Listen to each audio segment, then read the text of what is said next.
Cold open question of the day, Brendon Kleen. So Ben Simmons was ruled out last week for the year. It feels like he is not long for Brooklyn. It just feels like that's done and has been done, frankly, for a long time. And maybe this is something we have to revisit in the summer once we know exactly what happens to him, if he's bought out, if he's traded as part of a deal Brooklyn makes. But what would be the best next step for Ben Simmons after everything, after this latest weird year that ends with an injury? Yeah, well, feels like the smartest answer would just be to say, this is kind of the beginning of the end. I mean, smart money would say that a guy who hasn't really had a relevant moment in the league for 3 years now, that predicting any sort of return to form would be a little bit silly. That being said, I do think there have been enough moments, even as he's dealt with these injuries over the past couple of years, where he's looked like the real Ben Simmons. You read that the Nets apparently saw enough, or thought they saw enough, to build their offense around him. I still haven't forgotten about those reports after Jacques Vaughn got fired. A side note on that is that, like, imagine, I just honestly, if the players revolted on Jacques Vaughn because he tried to explain, hey, we're going to build the offense around Ben Simmons, I also, if I was a player in the locker room, be like, why? Like, why? Like, what are we doing? Well, they all were, is what it sounds like. They all were. I know, like, but so why? it's like I understand it. It's like I just understand. Like, what are we doing? Like, what are we doing here? Yeah. So, okay, here's my thing. I think he just needs to go to a place where it's a bad team that has opportunities, reps for him, but has a good coach. So, could Utah take a chance on him? We'll get into this in the show. The idea of calling what's going on in Detroit a good coaching situation. That's not a good place for him. I'm just ruling that one out. Could the Pistons try it? It's like something like that. He just probably has to come in on a small exception or a minimum at this point and just try to work. My question back to you, you can answer what you think is next for Ben too, but more likely to have another solid season, not playing 82 games, but like playing a real amount of games and making a legitimate impact on a decent team. Ben Simmons or Lonzo Ball? Lonzo Ball, because I trust Lonzo Ball to come back, and I love this question, by the way. This is great. Lonzo Ball, because if he comes, like, do I know that his knee is ever going to work again? I do not.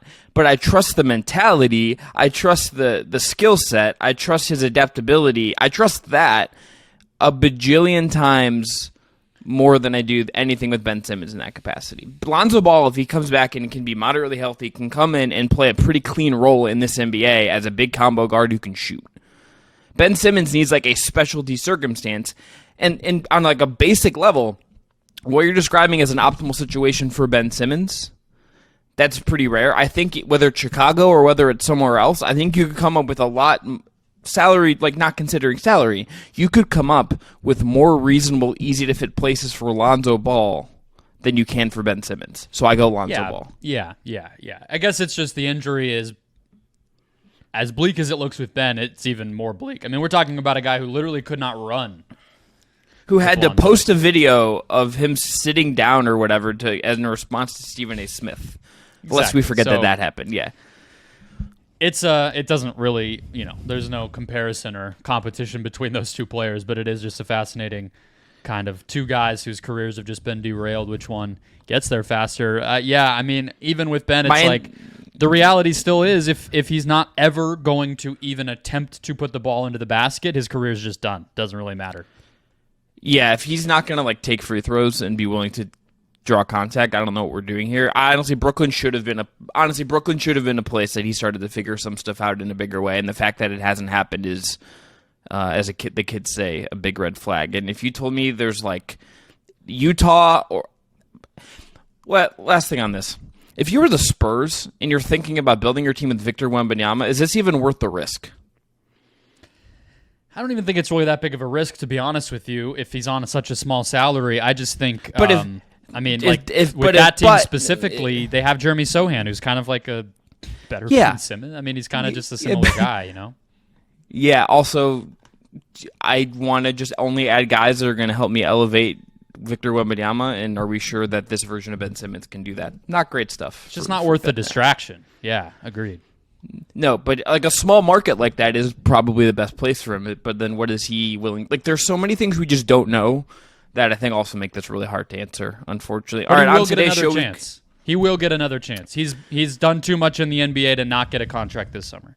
So I want to make but I think this is probably also his last one. If it doesn't work, it's done. It might be G League or overseas after that if he can't get it together this year. Yeah. Honestly, he has already made a bunch of money. No one will ever do this because of the optics of it. But him on a G League team for a year might not be the worst thing in the world for him. Yeah. Just saying.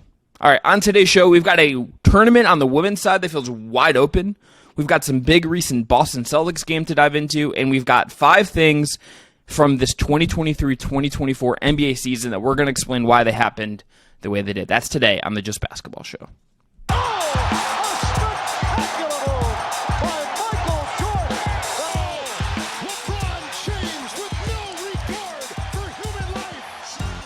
Welcome into the Just Basketball Show. I am Chris Manning. That is Brendon Kleen. If you haven't already, please subscribe, rate, review on your podcast app platform of choice. This is your twice weekly basketball show covering NBA, WNBA, Caitlin Clark, women's college basketball, the draft, everything you can want. Later in today's show, we're going to have a new segment type. We're going to try out a whole structure of explaining things that happened this NBA season and why they happened the specific way that they did. We're also going to talk about some big Boston Celtics games. But, Brandon, we have to start with the women's tournament because we're in conference tournament season.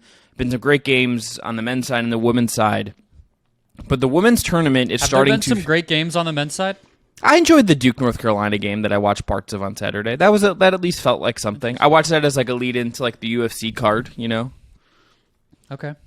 No, I don't. I wasn't saying there haven't been. I'm just saying I have no idea. You know, the Maction, the Ohio Bobcats are streaking. We're coming.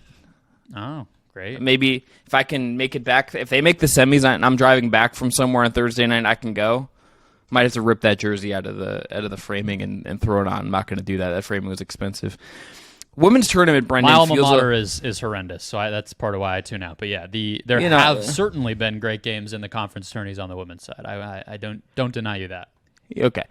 So the women's tournament is an interesting place because there's a lot of... The star power obviously is very high.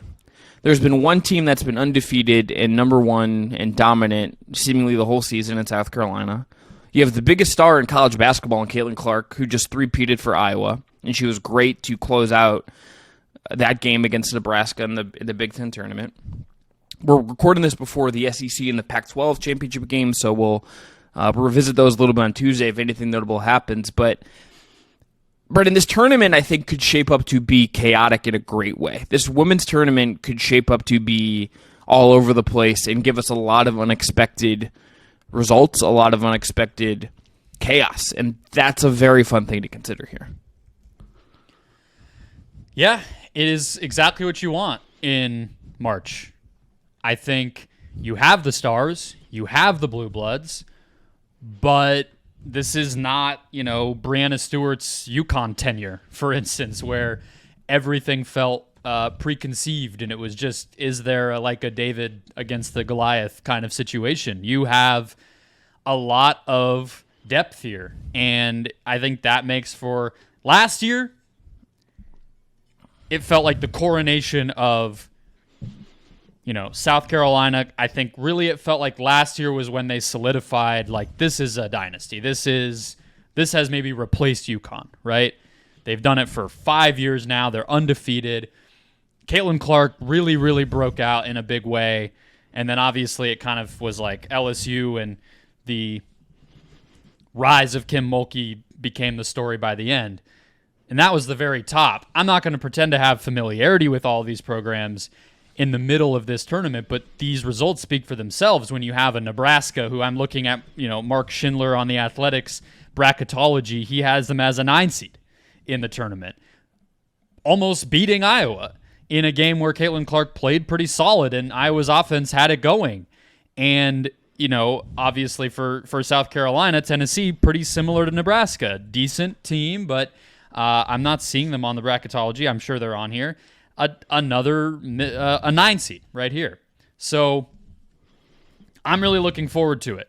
And, of course, you do have still the possibility that Paige Beckers or a Charisma Osborne at UCLA or a Juju Watkins, some of these 2-3 seeds, Virginia Tech will still be here. I just think we're really in for an awesome tournament. And we'll see Mark or, Charlie Cream at ESPN are kind of just guessing. But I hope we really have some awesome matchups. And it feels like no matter who plays who, we're going to get them is really where I'm at. The one thing that I'm really interested in, Brendan, is just the South Carolina part of this, because they are the number 1 seed. They are undefeated, but they didn't look good against Tennessee. They eke out that win. Camille Cardoso, it's the first 3-pointer of her career, which you pointed out to me when we were texting about this, to win that game. And I believe that was the call. Which is even more like we would normally use a very masculinized phrase to describe what Dawn Staley had to call that, and it's inappropriate to do so. So I don't know of a better fill-in here. Gutsy? Can we go gutsy? Gutsy? Yeah. To call a 3-pointer for your 6'8" defensive stopper in the biggest moment of your season to save your undefeated run it's insane. Very, very cool for her to make the shot, but I would say even more impressive maybe for Staley to have the confidence to do that. Yeah, but you were saying they didn't look amazing. No, and that team is the prohibitive favorite. If you look at BetMGM or other betting sites, they are the favorite. The BetMGM numbers are interesting because, at least based on last week, the tickets are the vast number of tickets are riding Iowa, which just makes sense because Caitlin Clark and the Iowa fun bump. To bet on fun teams, yeah. Yeah, in terms of number of tickets to win it all, it's Iowa at 34.8%, South Carolina is next at 17.9%. So they're literally half the tickets thereabouts of. I think then it's Ohio State at 9.8, and then LSU at 7.1, and then it dips into a lot of kind of randomness all over the place with some teams obviously with longer odds. They feel, Brennan, they should be the best team, but it also feels like they're not so dominant in the way that I think we've seen. They're not going to have the best player on the floor in some of these matchups. I think we can say that for sure, depending on who they play. Mm-hmm. And if they just have a slightly off shooting night, I feel like things just the door is going to be left open for some good teams, whether it's Ohio State, whether it's LSU, who hasn't been quite as good this year as they were last year, but has the pedigree and has a really good coach. Iowa has Caitlin Clark. Caitlin Clark had some moments of late where she's a little bit up and down because I think there's just some variance built into her style. But look what she does in the second half against Nebraska. You're telling me that if South Carolina leaves that door open for her in a semifinal or something, that you're not saying that they get eliminated, or if that happens against Stanford and Cameron Brink just kind of dominates a game, that's very much just open for them. Or, heck, if they get USC, Juju's absolutely been cooking in the Pac-12 tournament. You're telling me that if they just leave the door open for her, there's so much where it doesn't feel foretold and set in stone that I think makes for a very, very, very exciting month we're going to have with this. Yeah, I mean, this is a team that had a number 1 overall pick for all of its previous number 1 seeded March Madness teams, whether that was Alicia Gray, Asia Wilson, Aaliyah Boston. They don't have that right now. Camila Cardoso is probably going to be a first-round pick, but offensively is a fairly limited player. So they're going into these games even more needing to lean on their identity of we're going to cut out what you want to do first and foremost, and then our offense will kind of be secondary. And that's been the deal no matter who's been on their roster, but you still need that late in some of these games. They're never going to get blown out is the main strength of South Carolina. They had a graphic on the screen during the SEC championship game yesterday of the total point differentials of their 3 losses over the past few years. 1, 2, and 4 points. So that probably makes you feel pretty confident if you're Don Staley. But yeah, everybody feels susceptible. We'll see what happened in these other conference championship games and regroup on Tuesday when we record next, and then the next Sunday is Selection Sunday, and we'll have an even better idea of what's going on. But yeah, it's been a really fun women's college season, and it's kind of just getting started in the biggest sense.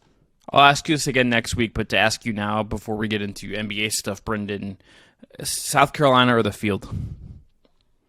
Oh, the Field. I mean, you always Okay. pick the Field, and I mean, it's single elimination tournament. If my statistics professors taught me anything, I'm gonna take the better money there. All right, nerd. Cool. All right, let's get into the Celtics-Suns and Celtics-Nuggets. You were watching very closely Celtics-Suns, Brendan. No Devin Booker takes a little bit away from this from what we can learn, and that's kind of the unfortunate part of the NBA season we are in, and that it's like every game you're going to watch, there's like one really important player for either team that feels like they are out right now, which sucks. Not in that Denver-Boston game, though. Which we'll get to, and feels like a finals preview, which I'm very excited about. But that Boston-Phoenix game, yeah. Tatum has 29 and Brown has 27. I thought Brown was just better. He was definitely more efficient. Tatum had a really bad night on twos. There's no Porzingis in this game for Boston as well, but Boston still wins by 10. Still had a big lead later in the fourth quarter. Phoenix only won the third quarter, and that was by 3. They lost every other quarter. Durant had 45. Beal had 25, but no one else really gave them much except for Bol had 13 in 10 minutes. You can explain that to me. Mm-hmm. But what did you? Yeah, it's true. It's just like funny that like he was like one of those guys on people on Twitter like real hoopers know, and then it turns out he's like he just needed like to maybe just play some normal minutes to like stabilize and prove it before he could say that. I digress. What did you take away from Phoenix vis-a-vis a team we just talked about being maybe the prohibitive favorite, even without Devin Booker in that matchup? Well, it's that they really need Devin Booker. I mean, that's kind of a boring answer, but it's not just they lost without him. They just beat Denver without him. The Suns did. We talked about that game. So it's possible, but if you're talking about against the highest level of competition and against particularly this kind of defense where a lot of what the Suns have been able to do on offense in games where all of their big three are not in there, or even at times when they all are healthy, because they don't have a point guard traditionally, and because they have like a playmaking center, and now Royce O'Neal kind of a playmaking forward, their unorthodox kind of roster construction means that the best way that they're going to try to beat you is basically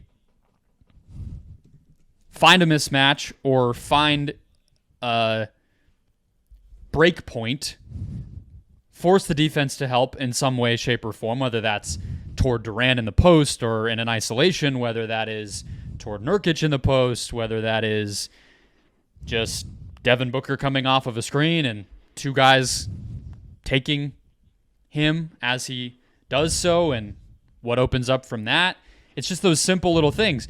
Boston doesn't really help that much, or they can play where they don't have to. And we kind of saw that in this game where they basically said, your shooters aren't going to beat us.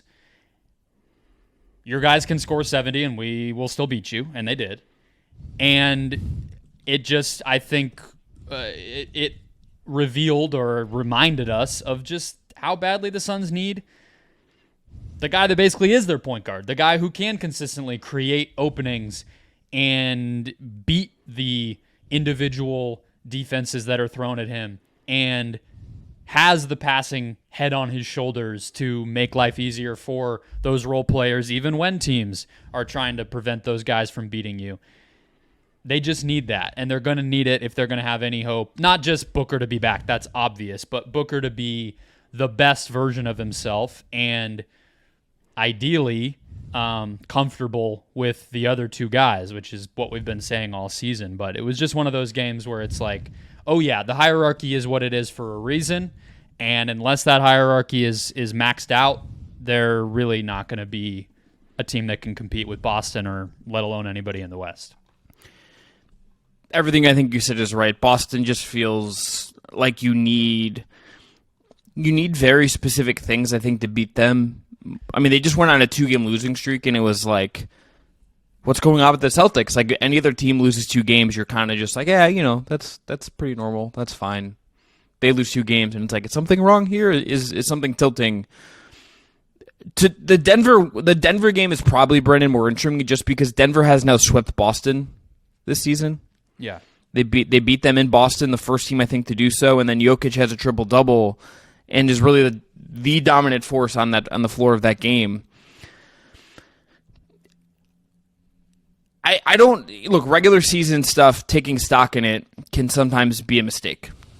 We can put too much weight into some of these things. It just can be that way. I think the way that we've seen Denver play Boston and the way Jokic in particular just looks unfazed by the stuff they do, I think this is the finals matchup, I think I'm just favoring Denver at this point.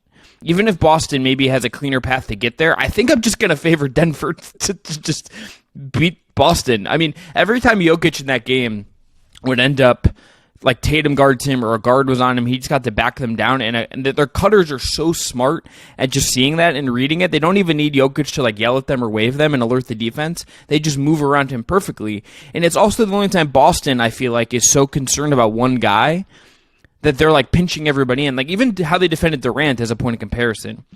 They don't like have like all 5 guys on the floor necessarily in tune to Durant and his every movement. With Jokic, they are, and I think it kind of changes a little bit of the calculus of what Boston can be as a defensive team when you have that guy commanding that much attention against them. Yeah, it's exactly the opposite, right? I was just saying the way that they tried to defend the Suns was to say we're staying home on everybody. You really can't do that against Jokic over the course of a full 48 minutes. You're going to try that at times because I do think the default is sort of make him a scorer and try to guard the rest of the team off of him looking to score rather than allowing him to just manipulate you wire to wire. And in this game, they had to thin themselves out and stretch themselves out as a defense. I mean, of course, it's the biggest play of the game, so it's easy to zero in on it. But that last lob to Gordon on the last play. Oh, my God. Yeah. It's like everything about Nikola Jokic in one play that makes him a machine. Like, there's really, really admirable people who I have nothing bad to say about working very hard on artificial intelligence in our fine country, Chris. We already have it. Nikola Jokic is... Sam Altman's getting outmoded by Jokic? Is this what your take is? Is this where we're going? I'm saying we don't need to really worry about the programming anymore because we have a dude at Ball Arena every night who is just kind of showing us what it looks like. I think we've already cracked the code. We just need to kind of figure out how to get what he has. I don't think we need to have a bunch of people in, warehouses pecking away at keyboards like we do right now. But he knows they want him to try to score. He was never going to take a shot on that last play. But he knows that if he drives and throws his body around and swirls and whirls toward the basket, the help's going to come. But it's not going to come unless he does that. It's like these little layers that I feel like he's learned that he wasn't even doing when he was winning MVP trophies. And it was Holiday all night. And Holiday had some nice help plays. But he's small. It is an exploitable part of what the Celtics are. If you are asking Holiday to contest shots or interior passes, if he's playing passing lanes or just switching, you're not worried. But if he's at the basket as like a guy expected to block a shot or really present himself down there, it's not going to work. So Jokic goes at the exact right amount of time that he needs to make that help come. He knows he's bigger and taller than Holiday, and even if the help is there, it's not going to matter. Porzingis tries to flop. And I thought Tatum made a mistake not fouling Gordon, personally. Yeah, I agree. Put him on the line. Why not? Yeah. It's not like an easy thing to do in basketball all the time, Brendan, to like, especially against Denver because they are just so precise. But if there's ever been a team that I think teams should just try to muck it up against and try to play really defensively and just make the game like gritty and grimy, it kind of has to be against Denver. I get that's easier said than done, but that plays a great moment of that. Just foul Gordon, make him earn it, and don't give them the easiest thing in the world. I mean, the guaranteed way to lose to Denver is them just getting the easy stuff that comes easy to them naturally. Even if you get beat, I'd be willing, even if it's earlier in the game, I'm willing to take a foul that maybe isn't perfect in the second quarter to grimy up the game and actually make them have to gut their way through every little thing to get their points.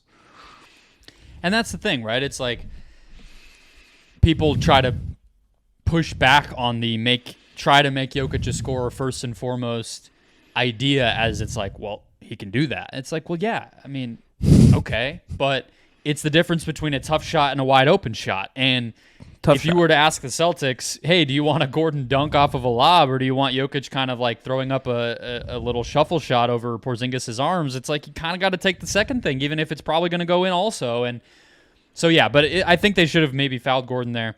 But it just, again, it speaks to why it's so impossible, because he learns you. He knows exactly what is going to come by the fourth quarter. He doesn't get worried when they go down or when they have to make a run. He has the utmost confidence that run is in him, that is in them, and they can figure that out. And in those moments, you don't trust anybody in the league more. I don't even think it's close at this point. It's not even a competition. If you're going to beat the Nuggets, you got to be up 5 in that spot. You know what I mean? You can't be tied. You can't be down 1 or up 1 even. So, it felt like that play encapsulated everything. And only 7 turnovers, 8 offensive rebounds, not amazing. They shoot 50% from the field. But the thing about the Nuggets, the last thing I'll say that is so demoralizing that this game illustrated is they can shoot 4 of 21 and beat you from deep. Yeah, it's gotta. You know how pissed you must be? And they didn't even. Boston also won the free throw battle. Now Denver made more, which is kind of a key thing here. They made 21 of their 22. Boston made 16 of 25 weird from the line. Yeah, Jalen got to make more than 7 of 14. Tatum also just gets the line more than 4 times. Mm-hmm. Bad week for Jason Tatum.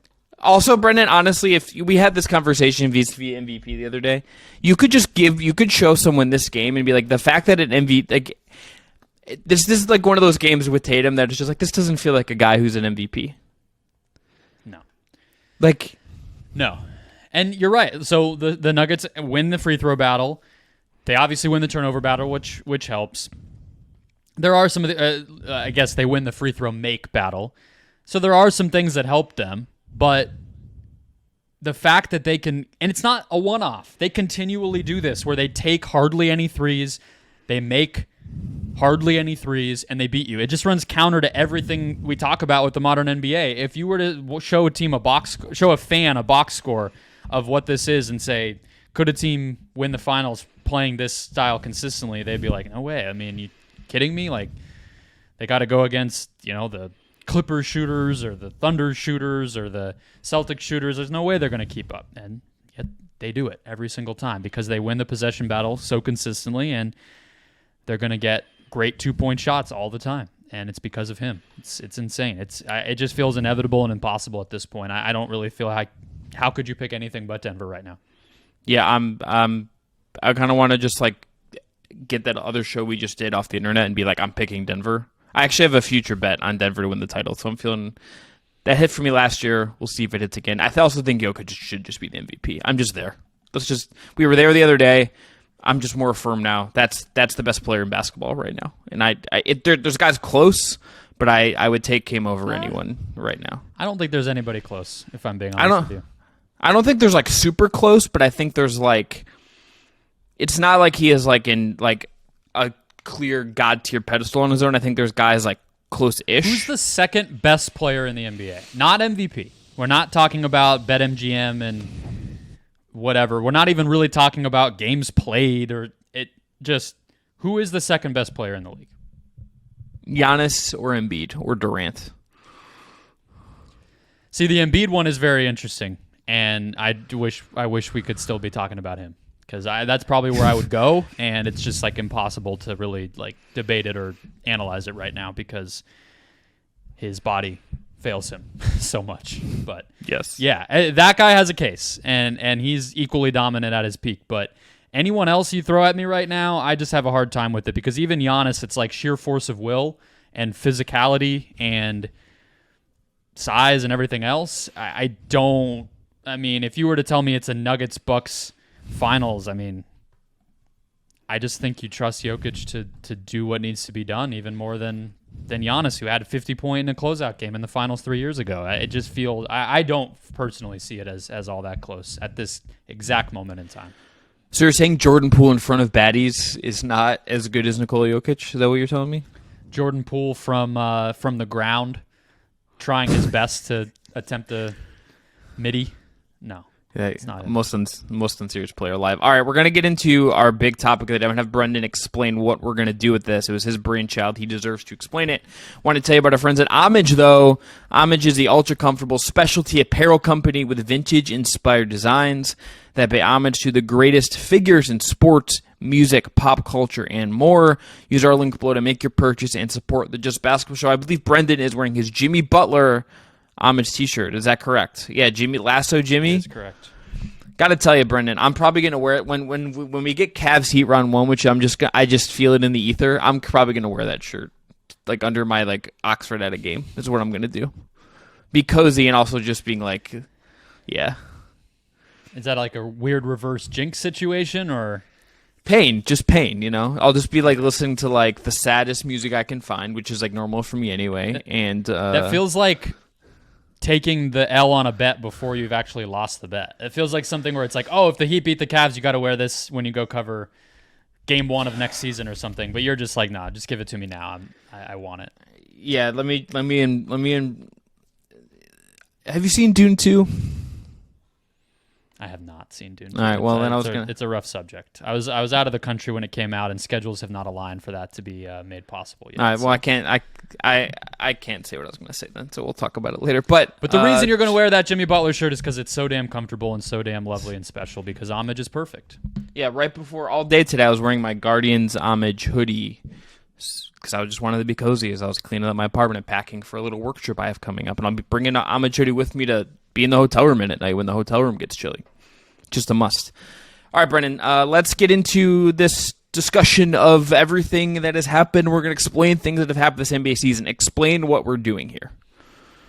We're basically just answering the defining questions of the season, things that maybe we had a read on at the beginning of the year that have gone a way different direction than we expected, maybe trends that we've lost sight of, things we really believed in or really did not believe in that now we just take for granted. Why did it play out that way? So we have 5 different teams we're going to look at, but they're really defining narratives of the season. It's going to help us understand what was going on over the course of the year. And we have enough evidence now to really start to answer them. So number 1 is looking all the way back to November, something that you and I are going to have to eat crow on here pretty badly, me even more so than you, which is the James Harden trade. The question we're going to try to answer here is, why has James Harden worked for the Clippers? After a chaotic summer, to say the least, and an all-in trade if there ever was one, the Clippers now feel like a team that could certainly win the NBA Finals, and James Harden has had a pretty strong season.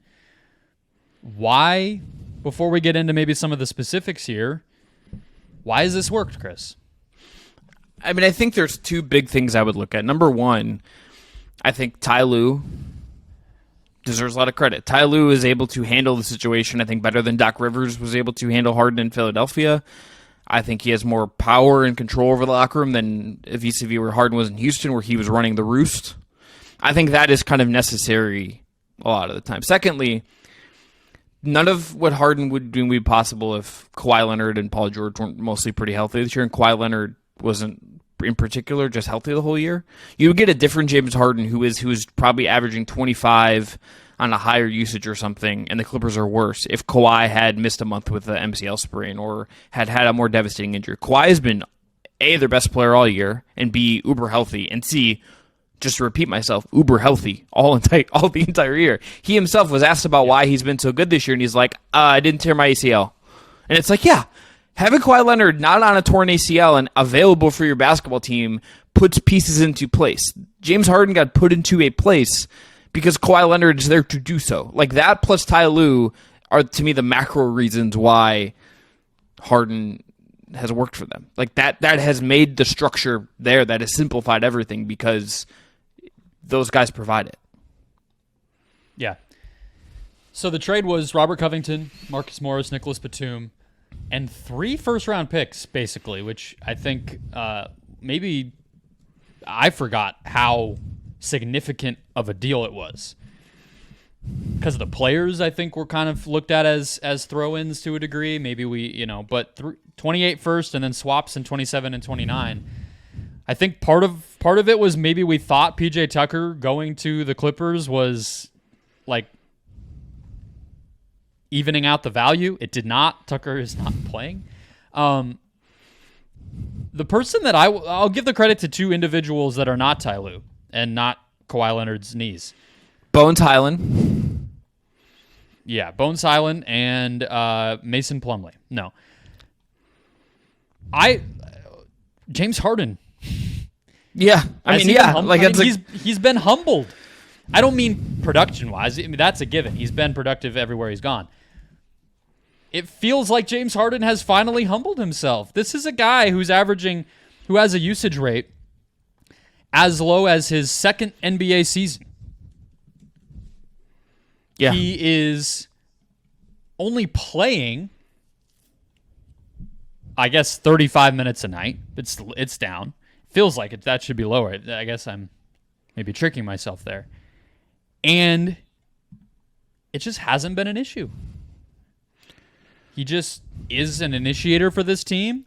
It feels like he flows perfectly and without hesitation in and out of step back 3 foul drawing mode as need be.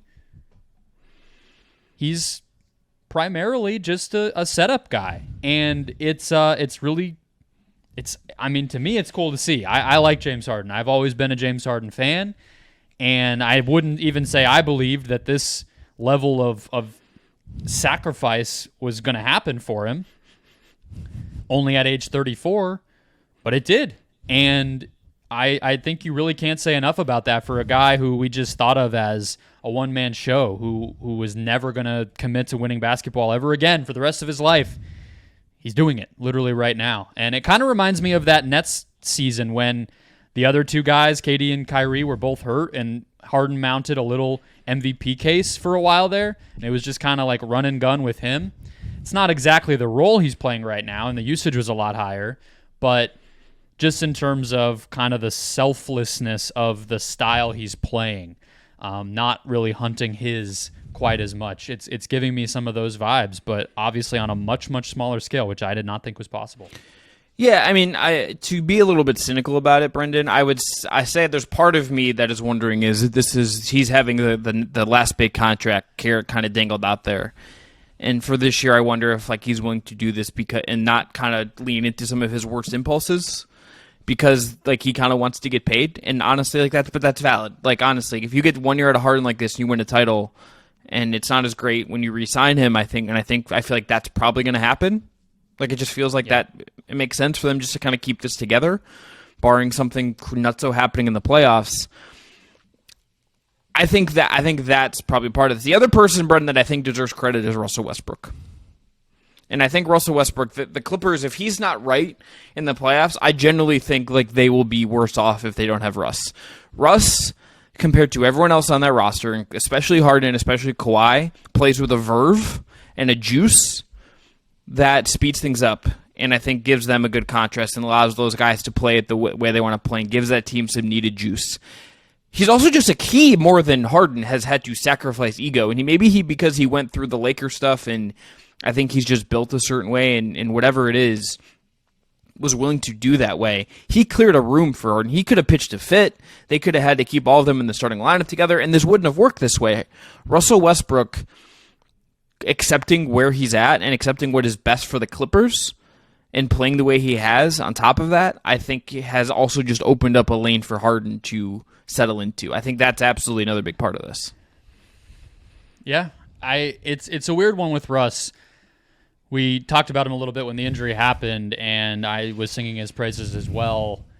I don't want to say I'm tempering it. It's one of those things I'm just going to kind of believe in spite of the stats, but everything would tell you they're significantly worse when he's on the court, and his offense has been awful. But I kind of just shake my head in the face of that to a degree. Yeah. I'm just like, I don't care. Yeah. I don't care what the numbers agree. say. I don't agree. You know what I mean?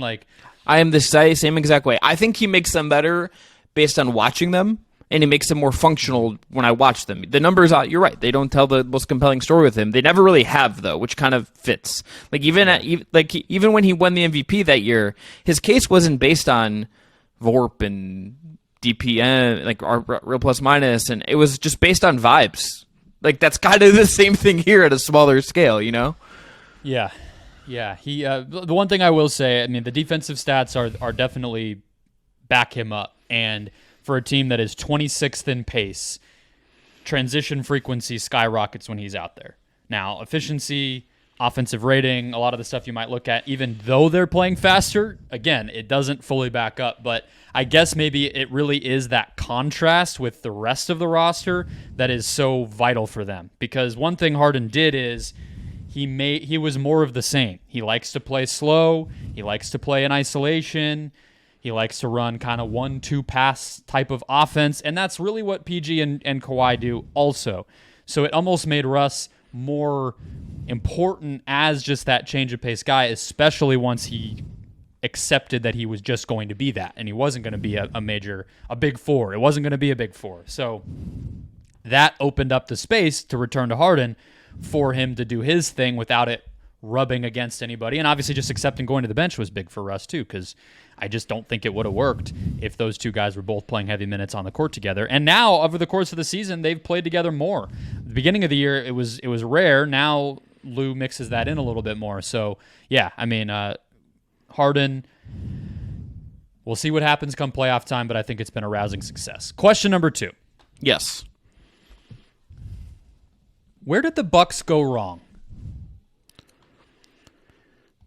I don't need that anymore. You just give me your answer, because there are a million directions you could go, and I don't even know if all of them are in the calendar years of 2023 or 2024, to be honest. It's that big of a question. I honestly to me, the simplest explanation is you made the wrong coaching hire. Okay. Honestly, that to me is 95% of this. Is I think they made the wrong hire. Obviously, they listened to Giannis. Giannis had input. Giannis was clearly wrong about it. Just was. Mm-hmm. I understand firing Bud. I think that's just kind of the nature of where that team gets to, and coaches I think they're gonna see coaches like this where it's you get, even if they won a title and all this stuff, you're just not gonna get unlimited leeway. It's gonna be very rare, I think, going forward. I think they just really made a miscalculus on the coaching hire, and when Adrian Griffin kind of changed everything on top of the team's identity changing with Dame, and then him not really seeming to get the very obvious things that work with Dame and Giannis and the structure of that roster still, even with Dame instead of Drew. I think that miscalculus just sent them down a weird path this year. And it's why the Doc Rivers hire ultimately made sense for them in a lot of ways, because Doc was going to come in and hit singles and hit some doubles and not reinvent the basketball wheel. Adrian Griffin in some ways tried to reinvent the Bucks in a way that I don't think we thought last year that the way things ended for them, they necessarily needed a reinvention. They needed to look themselves in the mirror, and I understand the adjustments they made as far as Dame and going in that direction, but I think they tried to reinvent things a little too much, and that to me is the root of it, and it's because of the coaching hire more than anything else. Yeah, I guess obviously hindsight's 2020. That's part of the fun of doing these questions right now, but I feel like I picked them to make the finals, and you picked the Celtics. That was the only difference we had. We both had Denver, but I had Milwaukee, you had Boston. And I will just cop to the fact that I think I overlooked the deficiencies of the roster. It sounds like you think the roster is good enough. I just think that the obvious defensive holes, especially once you willingly get rid of Drew Holiday, which you know why they did that. Of course, they upgraded to Damian Lillard. It should have been harder to ignore than they were, and I ignored them because maybe we did. The trade happened right as prediction season was coming, and you look at it with optimism because it's exciting and new. But you're talking about a team with Jay Crowder as maybe its best wing defender. You're talking about a team that is treating the acquisition of Patrick Beverley as a significant patch for its defensive problems, and is still going to be relying, even if it's maybe less so than it was early in the year, on Malik Beasley a ton and Bobby Portis a ton. And so I don't think the roster is at the level of the Nuggets or the Clippers or the Celtics. But at the same time, that kind of leads me down a rabbit hole that's even deeper than now. And not to be, so galaxy brain about this, but I truly do think that, to me, where this little mini post-championship era of the Bucks went wrong is 2022 playoffs. Chris Middleton spraining his MCL. Once that happened and he became no longer good enough to be their second best guy, but still good enough to command a pretty big contract, you became stuck right away in no man's land from a team building standpoint, and that floods out to, we got to make the Dame trade to shuffle things up. We got to give Brooke a ton of money. We got to keep these role players because they just got so up against it from a salary standpoint with a player who wasn't really suited to be that Robin anymore, to Giannis's Batman, and I think they're still seeing the effects of that. I think that's right, and I think I don't want to dismiss their roster concerns. I think they have broadly just played better since Doc came in, and they make sense to me now in a way that they didn't make sense to me before. And there's something to just making sense. You have Giannis, you have Dame. Maybe Middleton can get healthy and get in a rhythm, and like I wouldn't rule that out, right? Like I don't think it's the most likely thing, and I think certainly if you're them, you make this big trade. I think you'd probably like. Not even probably. I think you'd certainly rather feel like you had more than like a bigger chance of beating the team to beat Boston in the East if someone's going to do it. I feel like they are going to get the 2 seed, which all things considered, like throughout all of this, like the fact that they're just going to end up as the 2 seed and didn't have to bring in Doc as like the 6 seed and like end up as the 4 seed as a best case is like honestly like a win for them in terms of figuring this out in some way. Probably actively rooting for Miami to like be the 4 seed and get my Boston in round 2 is probably like everyone in Milwaukee is just really, really trying to angle for that or root for that. But I think you also are right. Like, I think they had to Milwaukee's more worried about not being the team to play Miami themselves than anything about the Celtics given last year. But yeah. Yeah, no, absolutely true. The thing I think you're most right about, though, that I think I also understand of how they end up here is, like, maybe Middleton should have been the guy that they kept. Like, or should have jettisoned in some kind of trade, but I also understand, like, maybe why that wasn't possible for value reasons, But, like, maybe maybe you should have just been like, we'll keep Drew and we'll get Dame anyway. Reasons, right? I think it's like, size. You were just saying it about somebody. Who were we talking about just a second ago where you were saying you win the championship and you can accept some things? Maybe I'm in my head. I don't know, but I mean, I've probably said that before, like I definitely have. Some of this is the afterglow of the title. Oh, you were just talking about it with Bud, I think, is where. Oh, yeah. I think it's the same thing with Middleton, right? You, as much as it might have been like, Nate Duncan might have told you to trade Middleton after the knee injury, and like, John Hollinger or whoever, the ruthless, let's put on our team president hats and do analysis guys say those things, and they're not wrong. The way they're looking at it is it's right. It's a human. Significantly different than how John Horst is looking at it. And you cannot say you helped us win a title. Your knee just got fucked up. Goodbye, Chris. You're the second longest tenured player on this team. You've given us so much and built us into a championship team, which we have not been since Lou Alcindor played for us. Now you're going to be a Spur or something, whoever has cap space. Yeah. So long. I mean, like, you can't do that. It's a human business, and whether you want to say that's because they have real relationships, or if you want to be cynical about it, like, teams are very, I think, cautious now of like angering agents and being and the optics of moves. Sometimes I think that does come up more than people realize. Mm-hmm. I get it, but then you end up being cold to Drew anyway, who arguably was more important to your title win than Middleton in the first place. You know what I mean? So it's like I think there's probably a miscalculus just in how they pivoted, because I think they realized there needed to be a pivot, but I think maybe if they could redo it again, maybe they find a way for Middleton to be the outgoing piece and they keep Drew, and because Drew's been fucking awesome for Boston, you know? Mm-hmm. I don't know what the move is, which is always the hard part of kind of doing the revisionist history with some of that stuff. It does just feel like sometimes this is where you go, and I guess it's like the practical proof when we all say it's really hard to repeat in sports. It's really tough to repeat. You know, it's like, this is why, because you have to reward the guys who got you there, and the roster ages, and teams figure you out, and you have a little bit of brain drain with Charles Lee, like not giving him the job. Now he's gone, and like all can these I compare other them things with? Start to Can I trickle, just get screwed? This is the last thing I would say about Milwaukee, is a point of comparison to Denver and to Jokic's team, right? Denver sort of got out ahead of some of this by getting like late first and really banking on drafting and developing and being intentional in that way. The Bucks never really have done that in a way that was successful. Like, well, I mean, I guess that's the difference between your big move being drafting Jamal Murray versus having to trade for Drew Holiday, right? Right. But then even like there's, it's like, I'm not Bledsoe, I know, to go even further back, like if Bledsoe hits, the Bucks have a lot more ammo, and maybe they get another really nice like fourth piece like Kentavious Caldwell-Pope or whatever. But when you have to go all in multiple times, you get so capped out, but asseted out. Don't trade a first and Dante DiVincenzo for Serge Ibaka is also what I would say.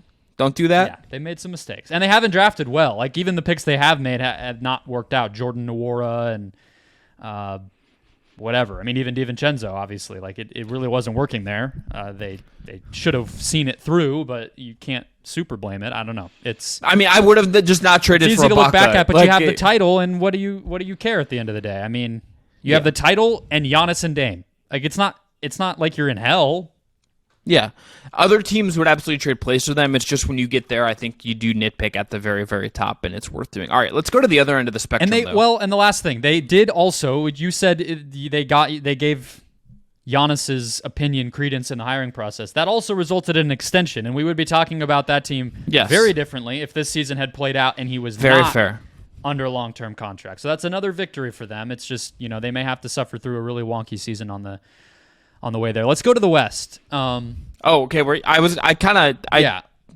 you want to? If you have some hot takes on a team we've already mentioned previously in the show, we can go there. How did the Pistons end up so bad? Is question number 3. I think number 1, Monty Williams is just a bad coach. Like, I think he's just a bad coach and a bad manager of a leader of a team that doesn't have Chris Paul on it, conceivably. I think that's part of it. Number 2. I think that the way this roster has been built has just not really made much sense over the last couple of years. Like, you traded for Joe Harris, whose body didn't work anymore. You weren't empowering you didn't, like, Killian Hayes wasn't good, but like, you didn't really empower him ever.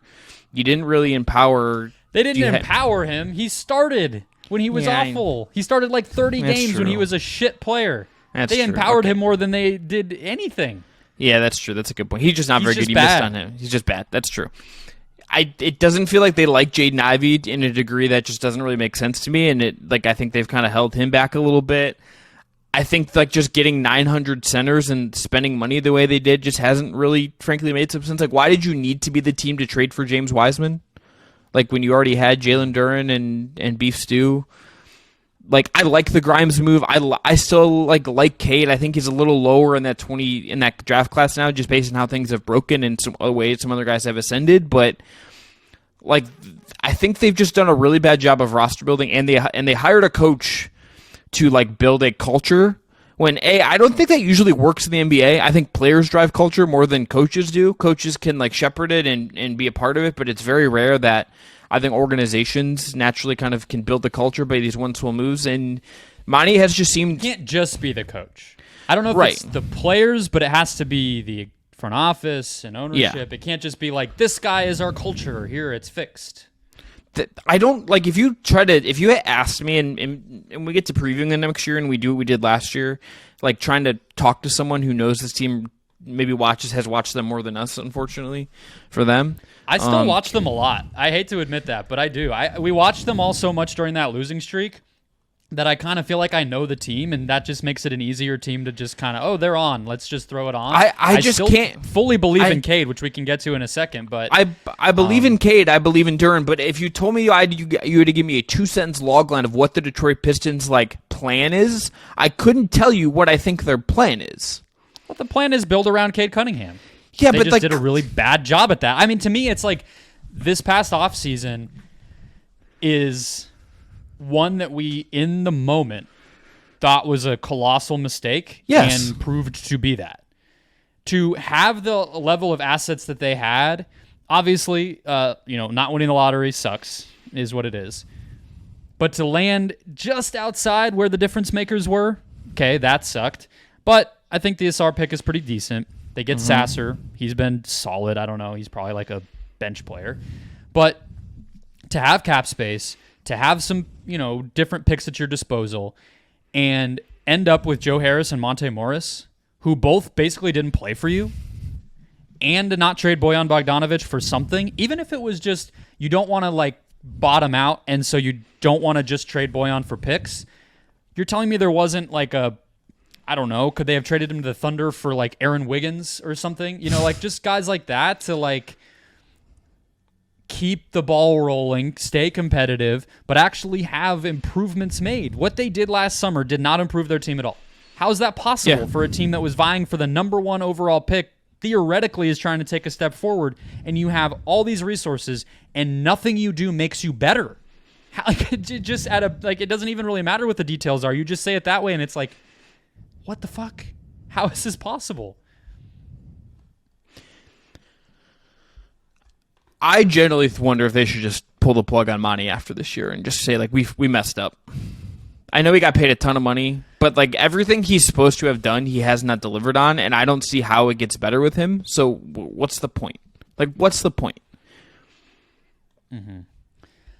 Yeah, I think you kind of just probably have to give him another year because of finance. Yeah, I mean, even if you fire him after year 2, it's pretty ugly, let alone anything else. Yeah, it's really hard to find any sort of silver lining in their performance this season. They have played a little bit better since the losing streak. Obviously, it's hard to get worse than that, but 3-8 in February, 1-4 in March, certainly not going to be what his agent tells Mr. Gores to keep him employed. I'll just close out with this one by acknowledging that I think Cade is still the real deal. I have seen his defense come along over the course of the season when early we were kind of wondering, and maybe that was just continuing to come back from the injury. But in February, 22, 5, and 7 on 60% true shooting, 28% usage. Pretty damn good. 73 assists, 28 turnovers. In March so far, 24, 5, and 9 on a little worse efficiency, but really continuing to knock down threes. It's just his twos have dipped a little bit. And 46 assists to 15 turnovers, 3-1 there. I think the indicators there are pretty solid, and maybe that's kind of, if the goal for bringing Monty in was to have him provide some structure and development ability for Cade, if that has happened, maybe that's what you kind of just pray is real about this whole season. But he's probably the only player on this whole roster that I would say is a guarantee to be on it next year, and that's not a great place to be in, to your point about direction. Yeah, I think Duren. Him and Duren are your and Duren's had a good year too. I really like Duren. He's only 20 still, and like he's maybe my new Jason Tatum if he's always 19, but he's like only 20. I agree with you on Cade. I also think the way when he talks about losing, you can tell it bothers him, and the way he seems to view things rubs me the right way. So that would give me some optimism. I also just Brendan, I one of my college friends is a Pistons season ticket holder. And some of the Instagram story photos that him and his wife post are some of the most depressing things that I've ever seen in my life. I actually, to this point, I still don't think they've seen a win in person this year as part of their ticket plan. I just want my friend to be happy, honestly. Can they win like 30 games next year so my friend can be like a little bit less depressed at Pistons games is all I'm asking. Part of what's so crazy, and again, maybe more speaks to our analysis than anything, but I think you and I think you wanted to be on the under for the Pistons, and maybe Koo and I talked you into the over. I'm gonna say you were higher on them than me for sure. Yeah, and I do think like if you're gonna say kind of similar with the Bucks, like a where did it go wrong thing. Duren got hurt the first week of the season, and that like. Even though there were some obvious problems that maybe we were overlooking in our analysis of this team preseason, that's huge. And it got them to the point where they're playing all those awful centers you just talked about them acquiring, which if you were to ask preseason, you probably would have said, oh, well, Wiseman won't even play because it'll be Duren and Bagley or whatever, and no big deal. And instead, it was those two guys as both getting 20-plus minutes a night, and it got really, really ugly. So hopefully the triumphant return of Tobias Harris and maybe like the fourth overall pick again will cure all that ails the Detroit Pistons. Let's go to the West. Where just the funniest leaks of all time that they're like, we really want Tobias back. That keeps coming up. I'm just like, what are we doing? I think that's just an admission of we have money in a shitty free agency class. So what the hell else are we going to do? But, yeah.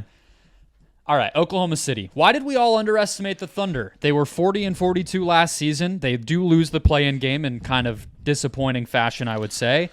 Mostly just trade for contracts in the offseason, draft Kassan Wallace, and now, of course, have been maybe the story of the league. 57-win pace, in play for the 1 seed, and SGA certainly still a possibility to win the MVP if he can make a late surge here.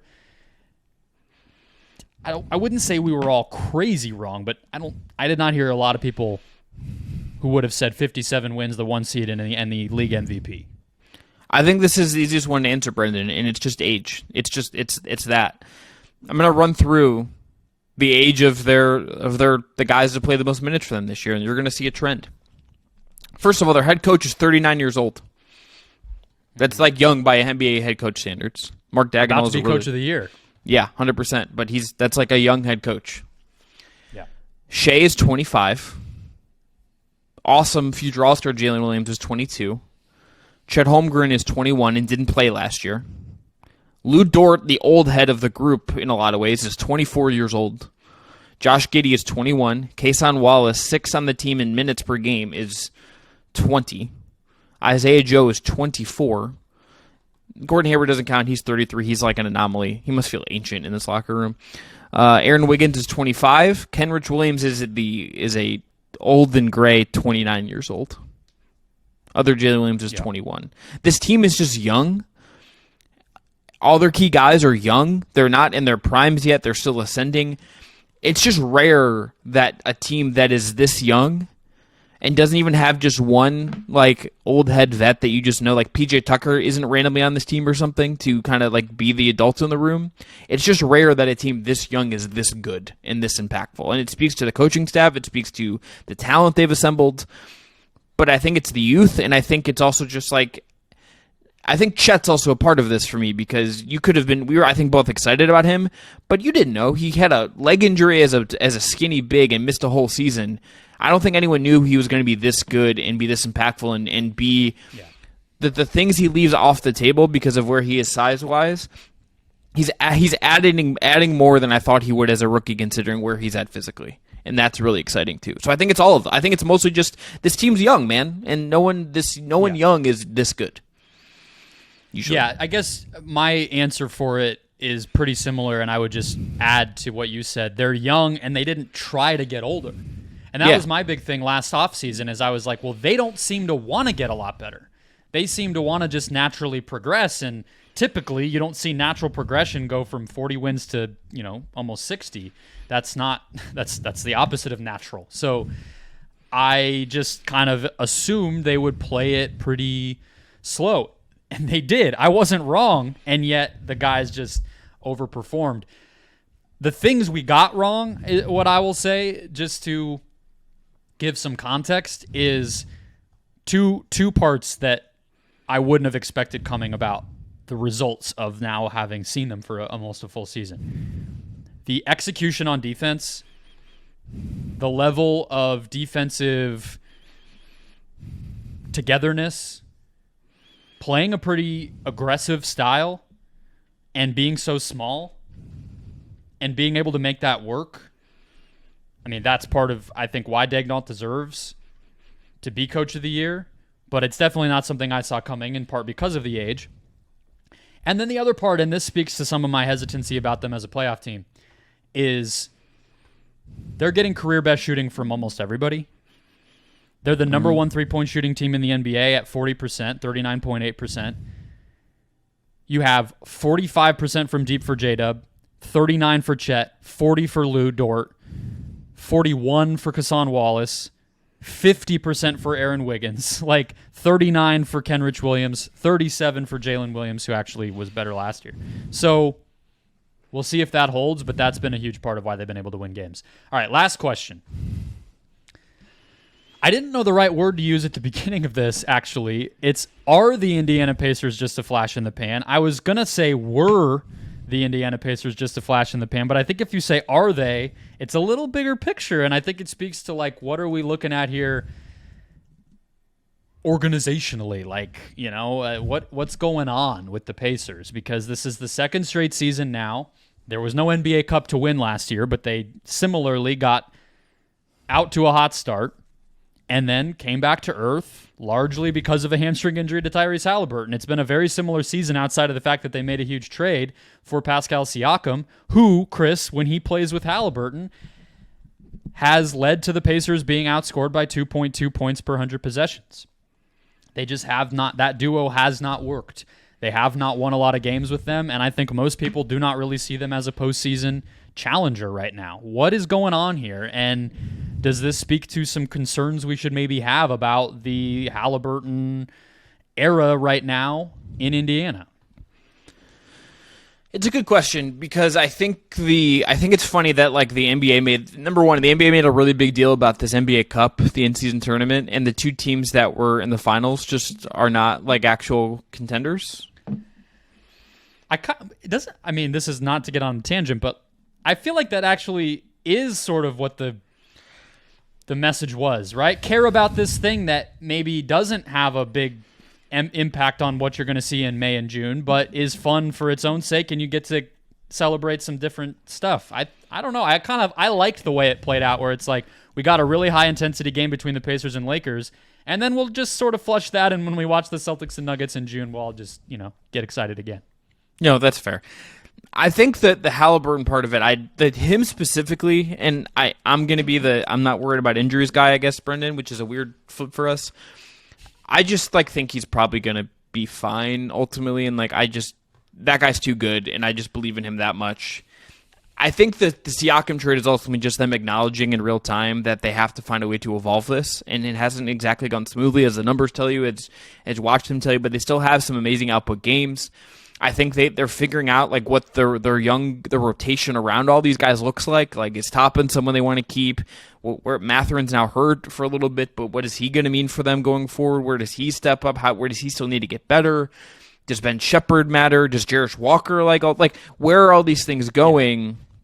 I think this is still a puzzle piece being put together.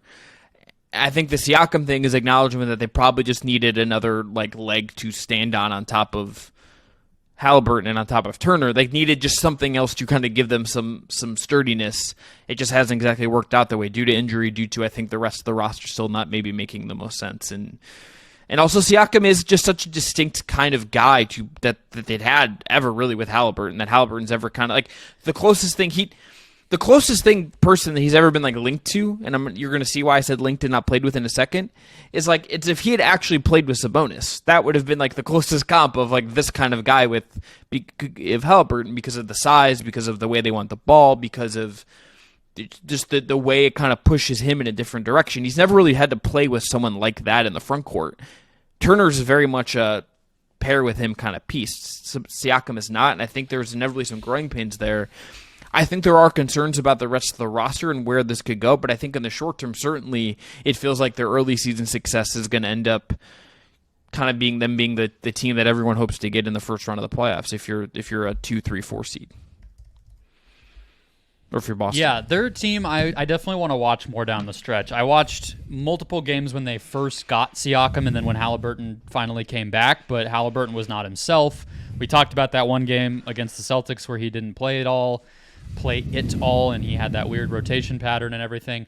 I guess I just kind of want to understand what has gone wrong here. Mostly it's still just the defense.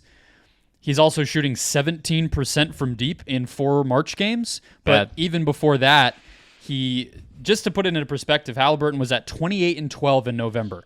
He's at 14-9 per game, and again, only 4 games in March. But even if you take the small sample of March out of it, 18-12 in January on below league average efficiency, 16-9 in February, decent efficiency, and then again, really falling off a cliff here in March. And some of that was those weird games where he was trying to come back.